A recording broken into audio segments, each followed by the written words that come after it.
بسم الله الرحمن الرحيم. الحاقة ما الحاقة وما أدراك ما الحاقة كذبت ثمود وعاد بالقارعة فأما ثمود فأهلكوا بالطاغية وأما عاد فأهلكوا بريح صرصر عاتية سخرها عليهم 7 ليال و8 أيام حسوما فترى القوم فيها صرعى كأنهم أعجاز نخل خاوية فهل ترى لهم من باقية وجاء فرعون ومن قبله والمؤتفكات بالخاطئة فعصوا رسول ربهم فأخذهم أخذة رابية إنا لما طغى الماء حملناكم في الجارية لنجعلها لكم تذكرة وتعيها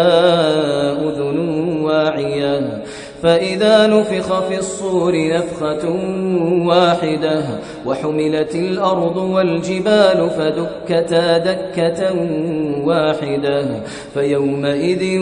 وقعت الواقعة وانشقت السماء فهي يومئذ واهية والملك على أرجائها ويحمل عرش ربك فوقهم يومئذ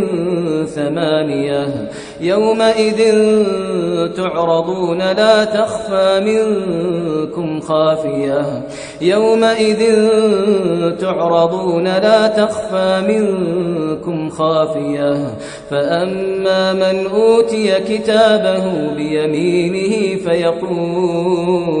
فيقول هاؤم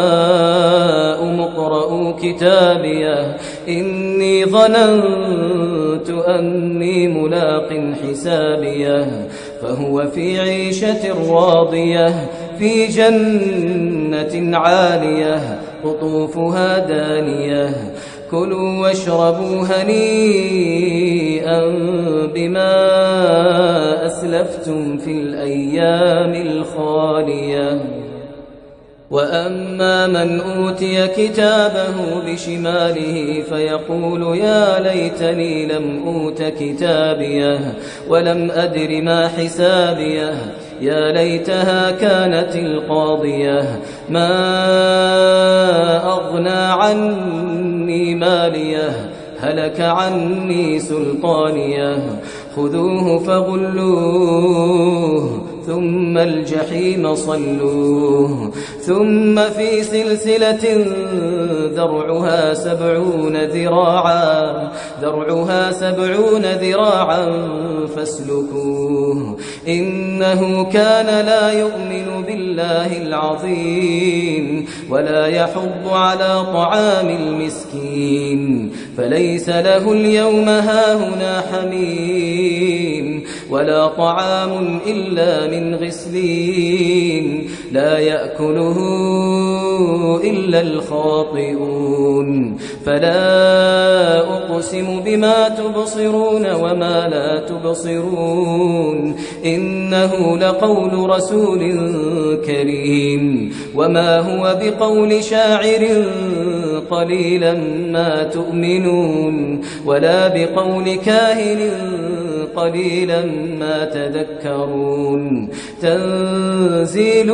من رب العالمين ولو تقول علينا بعض الأقاويل لأخذنا منه باليمين ثم لقطعنا منه الوتين فما منكم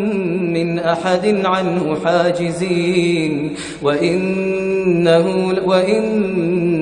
لتذكرة للمتقين وإنا لنعلم أن منكم